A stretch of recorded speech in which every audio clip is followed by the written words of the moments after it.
MG Creative Design, une image plus que parfaite.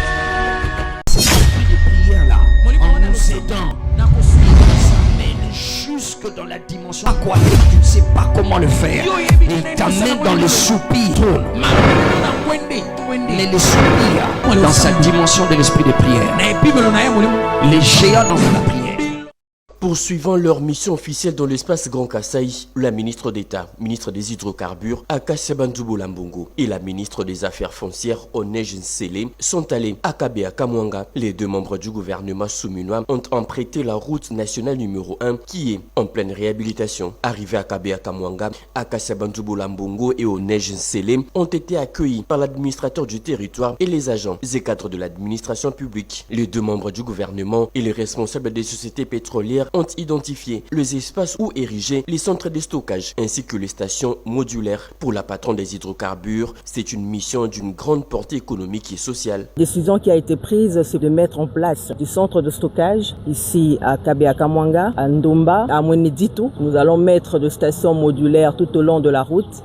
Et ça va justement désenclaver la province, ce qui va finalement chuter dans une perspective très bonne pour la République qui entre dans la vision du président de la République, chef de l'État, son Excellence M. Félix Antoine Tshisekedi Tshilombo. La ministre des Affaires foncières, Onej Nsele, rassure que le foncier devient un véritable levier de développement. L'affaire foncière ici est essentiellement d'identifier des espaces pour pouvoir mener à bien ce projet, que ce soit dans les hydrocarbures ou dans l'énergie. Je crois qu'avec les compagnies pétrolières, notamment les compagnies de l'État, que nous voulons accompagner pour qu'ils prennent en main leurs responsabilités. Le responsable des sociétés pétrolières, la CEP Congo, la Sonaïdroc, Kobil et la Socir, très motivés et sont disposés à accompagner la vision du président de la République.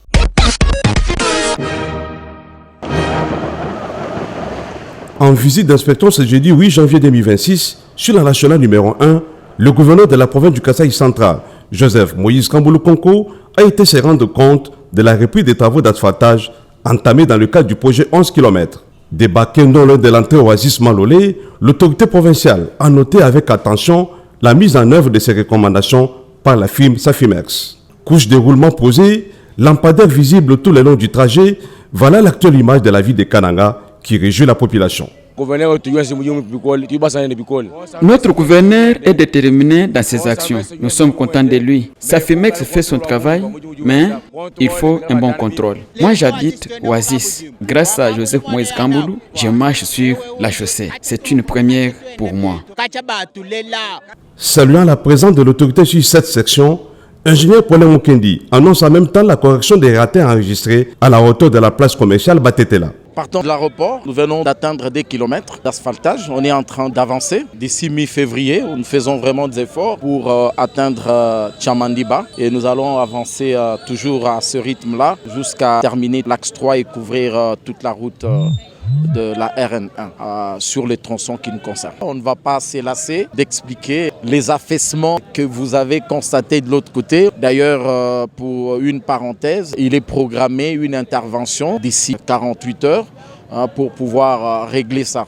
Et en même temps, nous allons chercher à découvrir par rapport à cet affaissement-là les causes et puis pouvoir en finir une fois pour toutes. Le chef de l'exécutif provincial a encouragé l'entreprise Safimex à poursuivre l'élan et aux habitants de la contrée d'assurer la protection de cette infrastructure routière.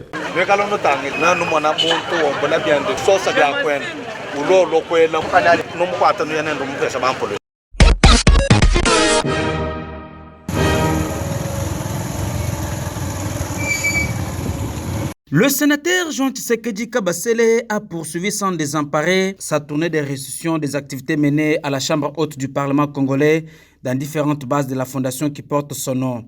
Accompagné de ses fidèles sympathisants, l'élu des élus a visité les sites de Kananga 2, Nganza, Nkonko et Ntambwe Saint-Bernard. Il a été accueilli en héros, signe d'amour et d'affection par sa base.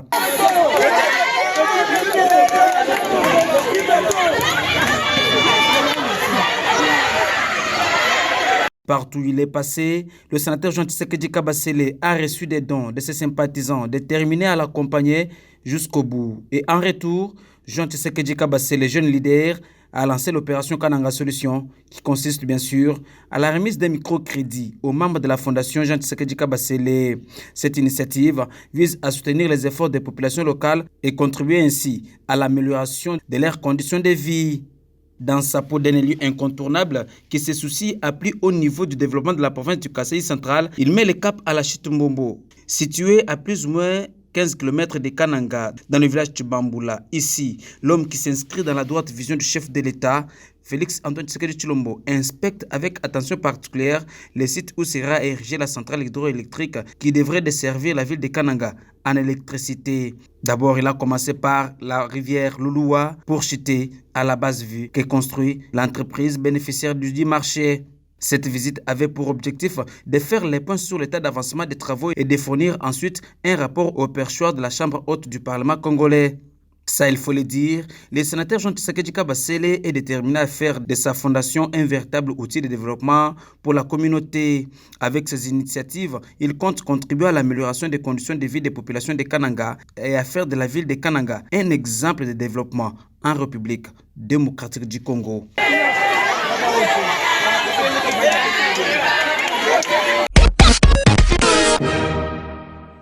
Devant 52 000 spectateurs et sous une tension électrique, le Sénégal a une nouvelle fois dompté l'Égypte pour s'offrir une place en finale de la Coupe d'Afrique des Nations 2025.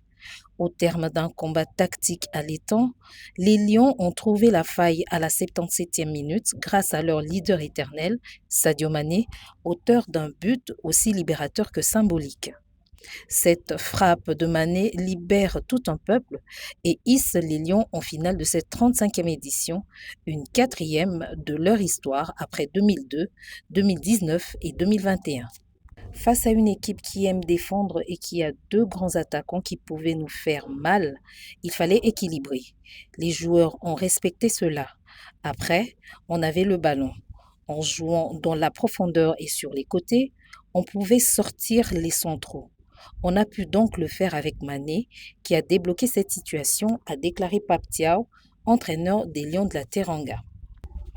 Le Maroc, pays organisateur, est également en finale, et ce, par une victoire face aux Super Eagles du Nigeria au tir au but. Après 120 minutes de jeu, le Maroc et le Nigeria ont dû se départager au pénalty. Auteur de 2 arrêts durant la séance de tir au but, Yacine Bounou est le héros du soir et d'ailleurs a été sacré homme du match. Maroc-Sénégal sera donc l'affiche de la finale de cette 35e édition de la Coupe d'Afrique des Nations, un duel des fauves qui s'annonce très disputé avec les 2 meilleures équipes de la compétition. Le Sénégal, une équipe redoutable avec 12 buts marqués contre seulement 2 encaissés, sans la moindre défaite depuis le début de la compétition, réalise jusque-là un parcours digne d'un grand champion. En écartant sur leur chemin l'équipe la plus titrée de la compétition, les Lions de la Teranga peuvent rêver d'une 2e étoile face aux Lions de la classe qui feront tout leur possible pour garder la coupe à domicile, comme la Côte d'Ivoire en 2024. Qui feront tout leur possible pour garder la coupe à domicile.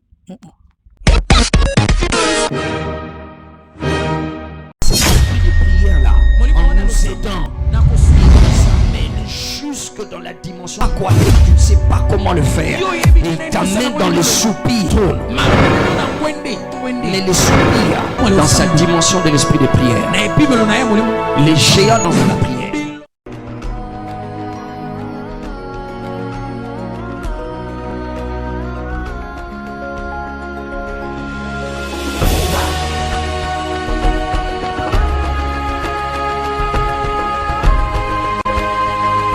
MG Creative Design, une image plus que parfaite.